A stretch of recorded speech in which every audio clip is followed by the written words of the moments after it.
우리가 지난 여름부터 구약 성경 전도서의 말씀을 지난주까지 진행을 했습니다.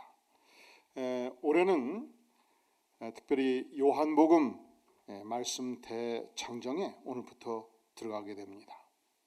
요한복음은 몇 가지 중요한 특징이 있습니다. 우리가 사복음서를 이야기할 때 마태복음, 마가복음, 누가복음은 같은 관점에서 역사적인 예수 그리스도의 생애를 사건 중심으로 기술했다는 점에서 공관복음이다. 같은 관점에서 서술된 복음이다. 그렇게 표현합니다. 한번 따라해 볼까요? 공관복음. 그런데 요한복음은 완전히 관점이 다릅니다.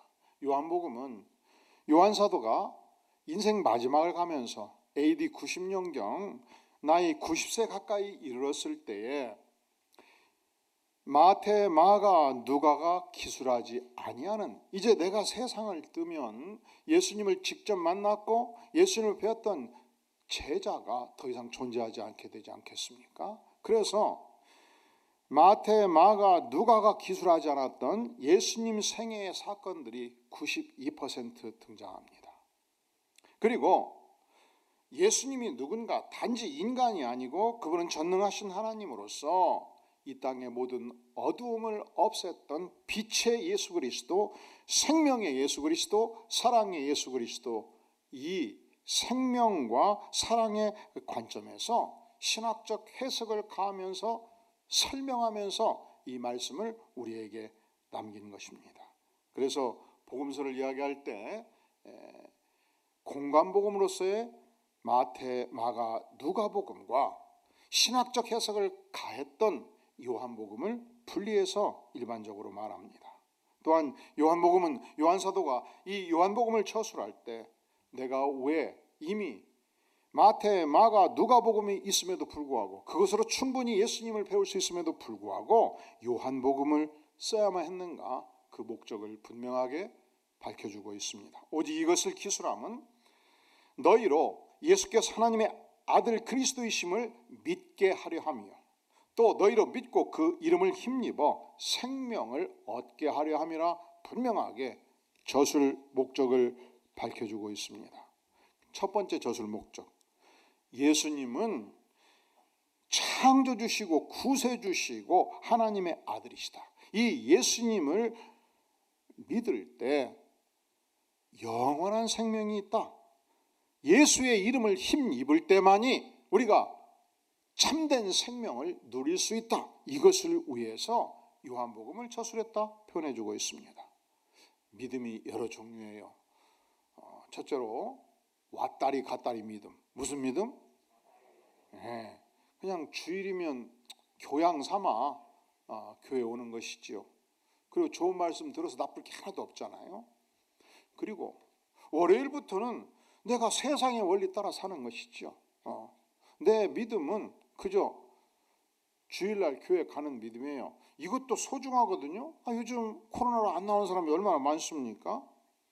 그리고 인생을 예수님께 맡겨라거나 전적으로 성경 말씀대로 살아야 된다거나 꼭 난 그럴 필요가 없다고 생각하거든요.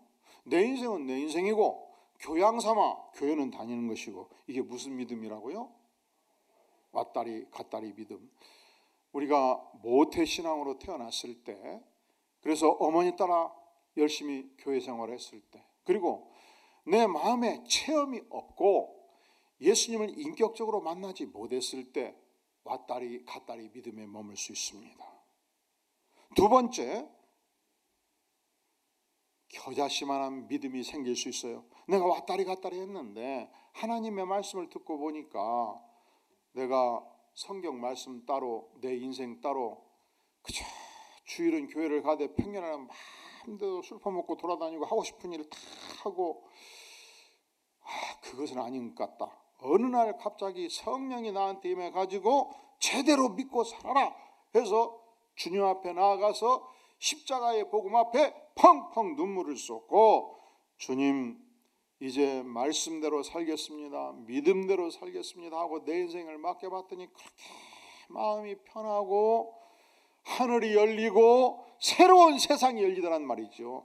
이 최초로 믿음이 열리고 새로운 세상이 열리는 지점, 이때 하나님께서 내 가슴 안에 겨자씨만한 믿음을 심어주신 것입니다. 그런데 믿음 생활 하다 보니까 예수님의 은혜가 너무 컸습니다. 성령의 강력한 기름 부음을 받았습니다. 하늘이 열렸습니다. 전 인격적인 변화를 맛봅니다. 하나님께서 산을 옮길 만한 믿음을 주셨고 이제는 주님을 위해서 물불을 가리지 않습니다. 이게 산을 옮길 만한 믿음으로 발전하는 것이 아니겠습니까? 요한 사도는 우리가 이 땅에 살면서 왔다리 갔다리 사는 인생은 너무 아까운 인생이다. 그렇게 살아서는 안 된다. 믿고 그 이름을 힘입어서 생명을 얻게 하기 위해서 이 요한복음을 썼다 말씀합니다. 사랑하는 성도 여러분, 예수님을 인격적으로 깊이 만나고 요한 사도가 전하는 이 복음을 만나고 산을 옮기는 생명의 믿음을 얻을 수 있기를 주의 이름으로 축원합니다. 두 번째 목적이 있습니다. 그것은 한 영혼 한 영혼 이 위대한 하나님의 사랑을 증거하라고, 하나님이 사랑이시라고, 이 사랑을 알라고 요한 사도는 이 복음서를 쓰게 된 것입니다. 사실은 지난 2000년 기독교 역사 속에서 66권의 성경이 사랑받은 위대한 하나님의 말씀입니다. 그럼에도 불구하고 가장 사랑받는 한 말씀 통계를 내면 요한복음 3장 16절이에요.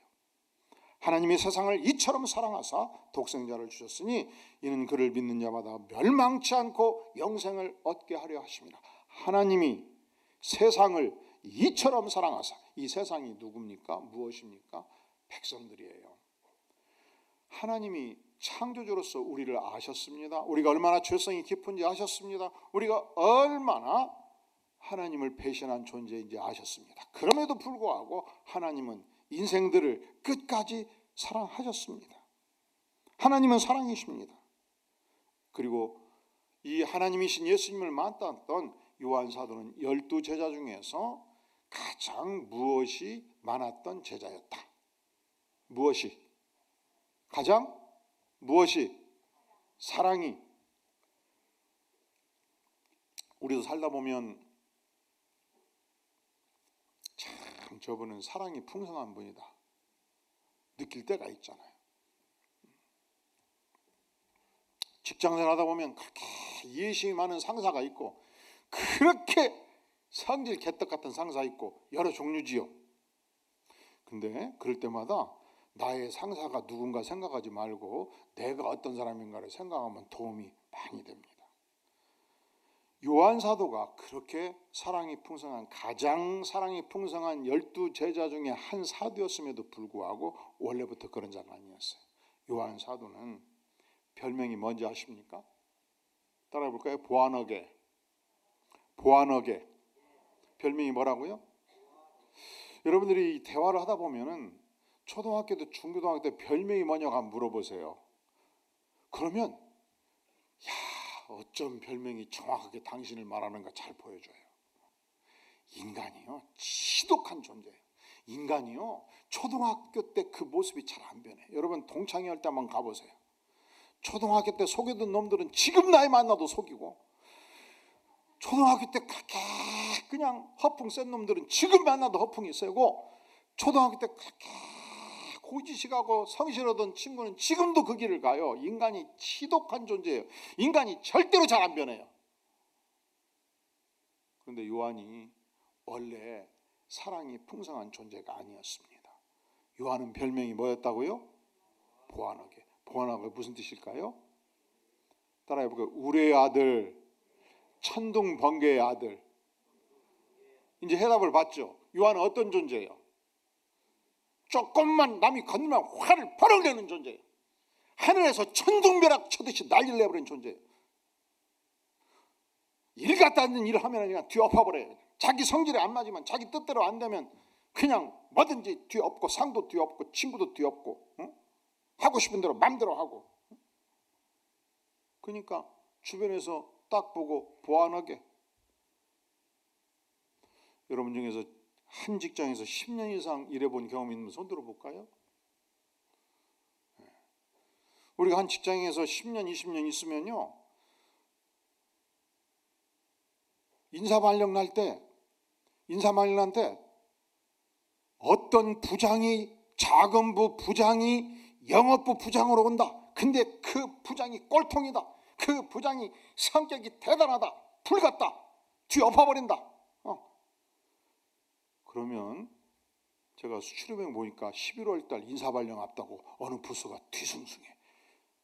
그 아주 불같은 성질의 자금부장이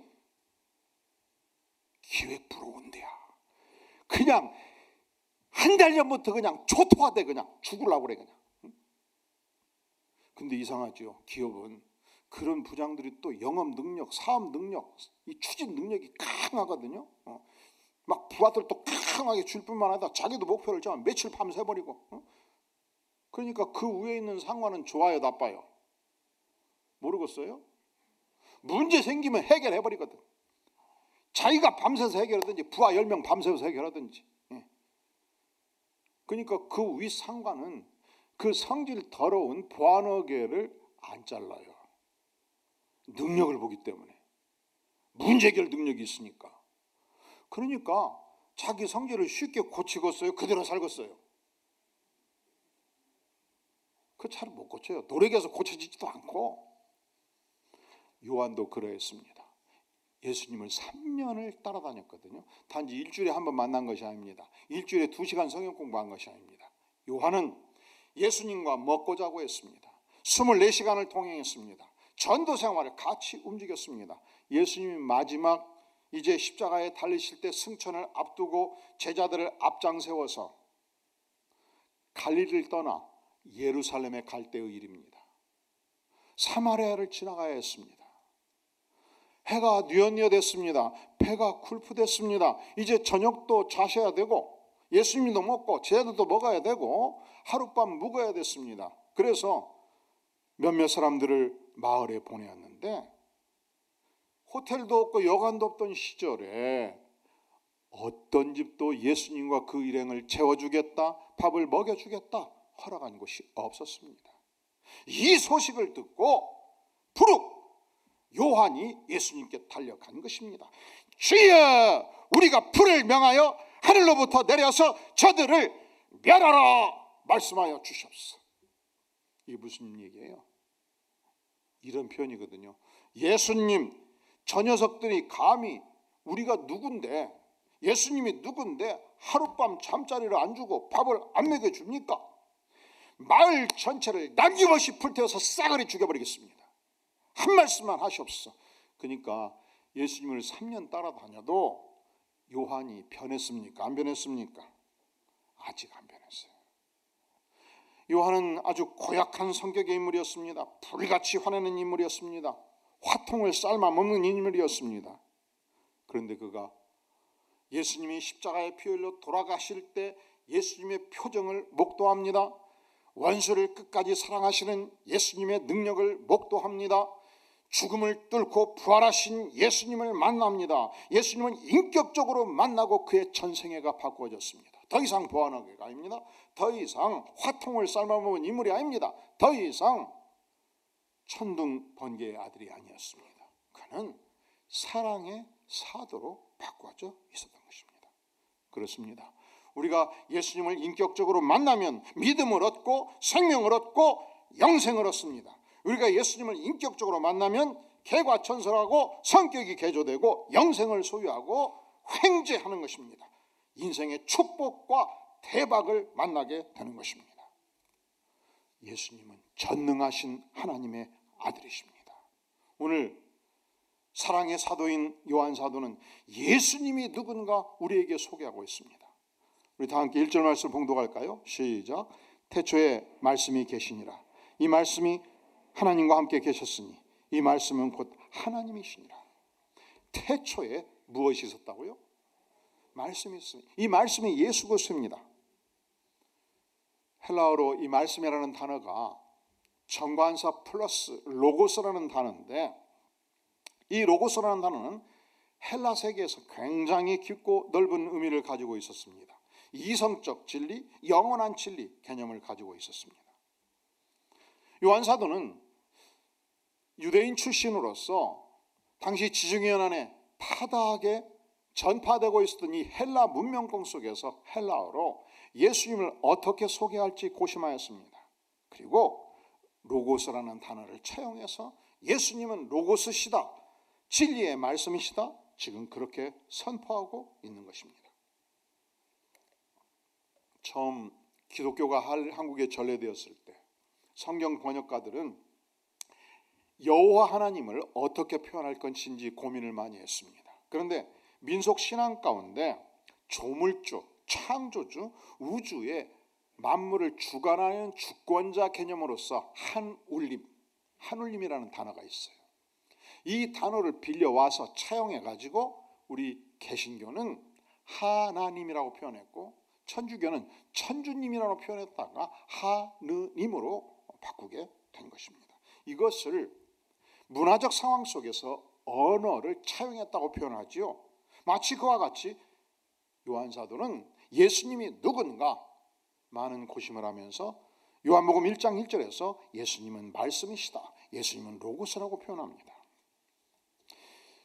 예수님 오시기 600년 전 BC 2600년경 에베소 지역에 그 유명한 헤라클리투스라는 철학자가 있었습니다. 그는 여러분들이 중고등학교 다닐 때 자연철학자 몇 사람 언급하고 만물은 유전한다, 헤라클리투스 외웠던 경험이 있을 것입니다.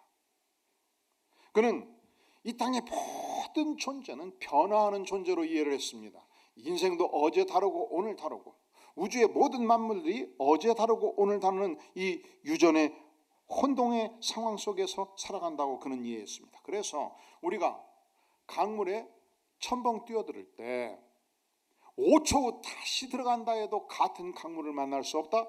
이와 같이 우주 만물은 계속적으로 생성되고 변화된다고 이해를 한 것입니다. 이 혼돈과 유전 속에서 영원히 변치 아니하는 진리, 그것을 헬라인들은 로고스라고 표현을 했습니다. 로고스는 우주 만물을 질서 있게 통제하는 이성이요 영원한 진리입니다. 세상과 만인을 통제하는 신적 능력의 존재입니다. 유명한 철학자 플라톤은 이런 말을 남겼습니다. 어느 날인가 언젠가 신으로부터 한 말씀, 한 로고스가 올 수 있다. 이 로고스는 모든 신비를 밝혀주고 모든 것을 확연히 드러내리라. 요한사도는 바로 헬라인들이 기대하는 영원한 진리, 변치 않은 진리의 말씀, 그가 예수 그리스도라고 오늘 선포하고 있습니다. 사랑의 사도 예수님을 직접 만났던 요한은 그가 만난 예수 그리스도가 누군가, 영원한 진리요 말씀이신 분이시다, 그렇게 선포합니다. 예수 그리스도는 누구신가? 우리 3절 같이 읽어볼까요? 시작. 만물이 그로 말미암아 지은 바 되었으니 지은 것이 하나도 그가 없이는 된 것이 없느니라. 이 땅에 모든 존재하는 사물들은 단 하나도 예외 없이 예수님이 창조하지 아니한 것은 없다, 그렇게 선포합니다. 예수님은 태초부터 존재하신 이였습니다. 예수님은 우리가 윤리교과서에서 표현하듯이 인류의 4대 성인 중에 한 분이 아니셔요. 그분은 전능하신 하나님이시며 모든 역사와 우주를 운행하시는 하나님이시며 창조주 하나님이다, 그렇게 우리에게 선포하는 것입니다. 그렇기 때문에 우주란 우연히 빅뱅 형상으로 자연스럽게 우연히 어쩌다 생긴 존재가 아니에요. 이 모든 생명체들은 우연히 돌연변이로 무생물이 아메바가 되고 아메바가 지랑이 된 존재가 아니에요. 이 모든 우주 만물과 생명체들은 인격을 가지신 예수님께서 태초에 직접 창조한 존재입니다. 인간도 우연히 진화된 존재가 아니에요. 하나님께서 직접 창조한 존재입니다. 그렇기 때문에 이 만물의 영장으로서 그 지위를 주신 하나님의 은혜로 우리는 이 땅을 살아야 되는 분명한 이유를 가지고 있는 존재입니다. 예수님이 유일하신 창조이시기 때문에 우리는 우리를 창조하신 예수님을 전심으로 경배하며 오늘도 이 시간 주님을 예배하며 그분을 찬양하며 그분께 언제든지 영광 돌리는 삶을 사는 것입니다. 이 예수님을 알지 못하면, 이 예수님을 제거하면 이 땅의 모든 인생들은 새로운 우상, 새로운 섬김의 존재를 창조하게 돼 있죠. 어떤 사람들은 뭐니 해도 뭐가 최고라고 그래요? 그런 사람은 뭘 우상으로, 뭘 섬기며 삽니까? 뭔 일을 우상으로, 뭔 일을 섬기며 사는 것이죠. 어떤 일은 권력이 최고라고 생각해요. 그 권력을 위해서는 목숨을 걸어요. 권력을 위해서 인생 전체를 바쳐요. 여러분, 지난 인류 문명사 속에서 오늘날의 정치인들의 문제가 아니에요. 영원한 역사의 문제는 인간 안에 있는 권력 욕구는 누구도 쉽게 제어할 수가 없어요. 여러분, 현실 정치에서 여당 정치인이든 야당 정치인이든 한국의 정치인이든 미국의 정치인이든 어느 땅의 정치인이든 그들이 그 권력이라는 목표를 향해서 달려갈 때는 목숨 걸고 가는 거예요. 그러니까 그게 우상이 되는 것이죠. 제가 지금 어느 정치인을 얘기했습니까? 안 했습니까? 보편적 인간의 모습을 얘기한 거예요. 인간이 명예를 목표를 두고 추구해도 그것이 우상이 되면 목숨을 걸지 않습니까? 인간은 무언가 하나님을 제거하면 그 하나님의 위치에 무언가 설정하고 그걸 우상화하고 그것을 위해서 목숨을 거는 존재란 말이죠. 제가 과거에 수출은행에 근무할 때 그때가 80년대 초반 일입니다. 그때는 한국의 조선공업이 발달하지 않을 때, 지금은 전 세계 조선공업 1위지요. 선박에 가난한 1, 2위를 다투는 나라죠. 그때는 대한민국에서 선박을 만들어서 해서 전 세계 선진국가가 배를 사가지 않았어요. 후진국가, 나이지리아, 케냐 이런 나라에서 빌어가면서 수출은행에서 선박 한 척 만들 때 5천억 들어가면 그 모든 자금을 공여하면서 은행이 6%, 8% 이자일 때 2% 이자로 공여하면서 국가적 차원에서 지원하면서 선박을 만들었습니다. 그러면 두 가지를 꼭 해요. 만들 때. 첫째로 만들기 전에 뭘 하죠? 착공식. 두 번째로 다 만들면 뭐예요? 배를 바다에 띄우는 진수식. 그때 착공식을 하면 이 5천억, 7천억, 1조 원의 자금이 들어가는데 보통 일이 아니잖아요. 과연 이 설계대로 차를 만들 수, 비행기를, 선박을 만들 수 있을까? 자신이 없단 말이죠. 그러니까 착공식을 할 때 회장단, 그리고 수출은행, 은행장단, 임직원들, 그리고 이 선박을 설계했던 서울 공대 조선공학과 출신 미국의 유학에서 박사급 인물들 다 나와가지고 진수식을 진행할 때 절대로 뺄 수 없는 게 있어요. 꼭 그것은 준비하셔요. 그게 뭘까요? 전국에서 가장 머리통 큰 돼지머리 5개.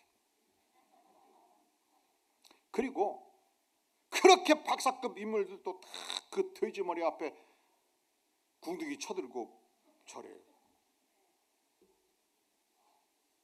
왜 그래요?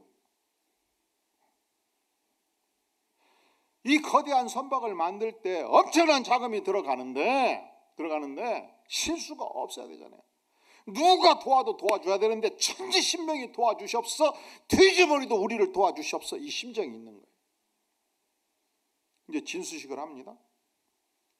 배를 바다에 띄웁니다. 이 배가 20년 30년 5대양 6대조 태평양까지 다 다녀야 되는데 중간에 다니다가 터빈이 터지거나 문제가 생기면 그 손해배상액이 어마어마하지 않겠습니까? 이 배가 살아있는 동안 문제를 일으키지 않도록 바라는 간절한 마음이 있지 않겠습니까? 우리는 더 이상 돼지머리에 절하지 않습니다. 우리는 더 이상 천지신명께 기도하지 않습니다. 왜냐하면 우리는 요한사도가 오늘 우리에게 선포하는 창조주 예수 그리스도를 알기 때문에, 역사에 영원히 변치 아니하시는 진리의 예수 그리스도를 알기 때문에 우리는 절대 주권자 예수 그리스도를 향해서만 절을 합니다. 그분께 영광을 돌리며 그분을 향해서 우리는 직접 기도하는 축복을 누리게 된 것입니다. 오늘 사랑의 사도, 그가 직접 만났던 예수 그리스도, 그가 같이 식사를 했던 예수 그리스도, 그가 눈빛으로 이 사랑을 전수받았던 예수 그리스도. 예수 그리스도는 어떤 존재인가? 첫째로 예수 그리스도는 진리요 영원하신 하나님의 말씀이시다. 두 번째로 예수 그리스도는 태초부터 창조주시다. 세 번째로 예수 그리스도는 누구신가? 4절 말씀 같이 한번 읽어볼까요? 시작. 그 안에 생명이 있었으니 이 생명은 사람들의 빛이라. 그가 누굴까요? 예수 그리스도. 말씀이신 예수 그리스도 안에 생명, 진정한 생명, 영원한 생명이 있었습니다. 이 생명이 사람들을 비추일 때 사람들의 빛이 되었습니다.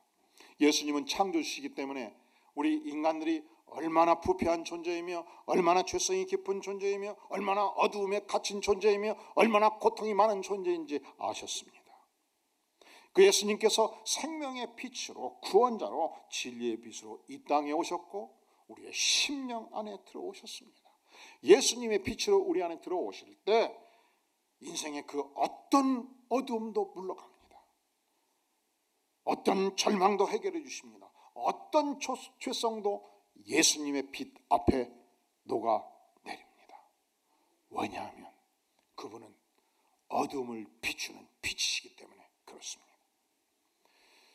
미국에서 디트로이트 시하면 자동차 공업 도시로 유명하지요.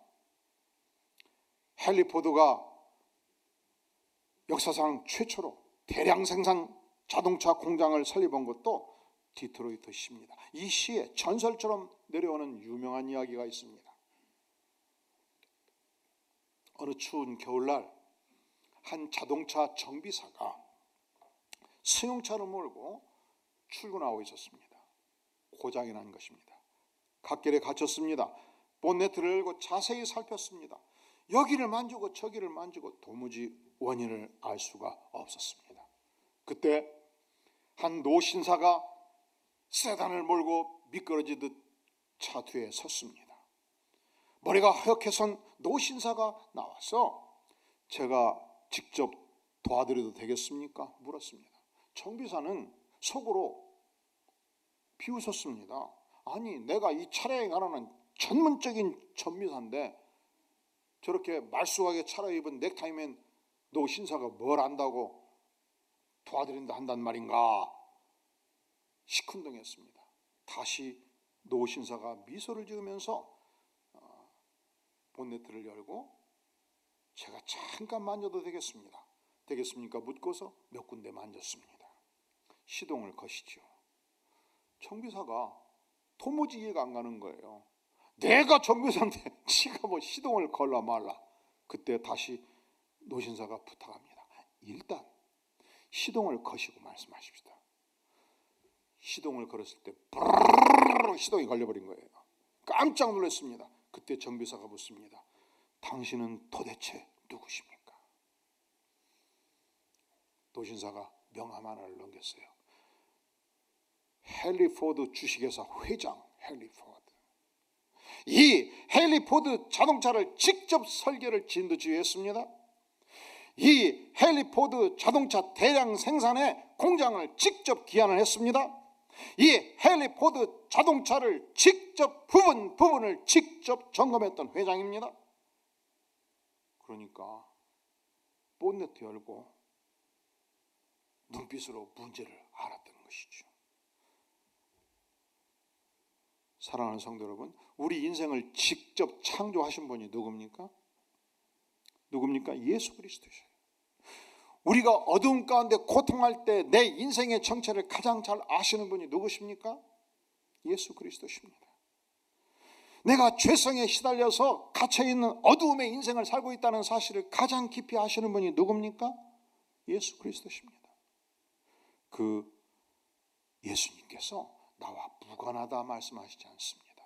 예수님이 빛으로 내 인생 안으로 저벅저벅 걸어 들어오십니다. 모든 어두움을 밀치시는 전능하신 하나님이십니다. 창조주십니다. 구세주십니다. 이 예수님으로부터 빛을 받고 2023년도 우리 모든 교우들이 영적으로 풍요로운 한 해를 보낼 수 있기를 주의 이름으로 축원합니다. 뿐만 아니라 아직 이 예수 그리스도를 알지 못하기 때문에 어두운 가운데 거하고 있는 우리의 부모, 형제, 이웃들을 향해서 직접 이 복음을 전하고 초청을 해서 하나님께서 우리에게 주시는 이 풍요로운 복음, 영광의 복음, 창조의 복음을 함께 나누고 누리는 복된 생애 사시기를 주의 이름으로 축원합니다. 기도하겠습니다. 영광의 주님, 그렇습니다. 예수님은 창조주시오. 예수님은 영원한 진리시오. 예수님은 말씀이시오. 예수님은 생명이시오. 예수님은 빛이신 것을 감사를 드립니다. 주님, 우리가 이 참다운 진리 되신 예수 그리스도를 온전히 경배하며 그분께 영광 돌리는 복된 생애를 살기를 구하며, 주님 또한 이 진리를, 이 영광의 빛을 알지 못하고 사는 우리의 사랑하는 부모, 형제, 이웃들을 향해서 증거함으로 요한 사도가 우리에게 증거한 예수 그리스도, 그가 우리를 통해서 또한 이웃에게 증거됨으로 세상이 빛으로 밝아지는 영광의 날이 오도록 전능하신 하나님 성령으로 심령 기름 부어 주시옵소서. 예수님의 이름으로 간절히 기도하옵나이다. 아멘.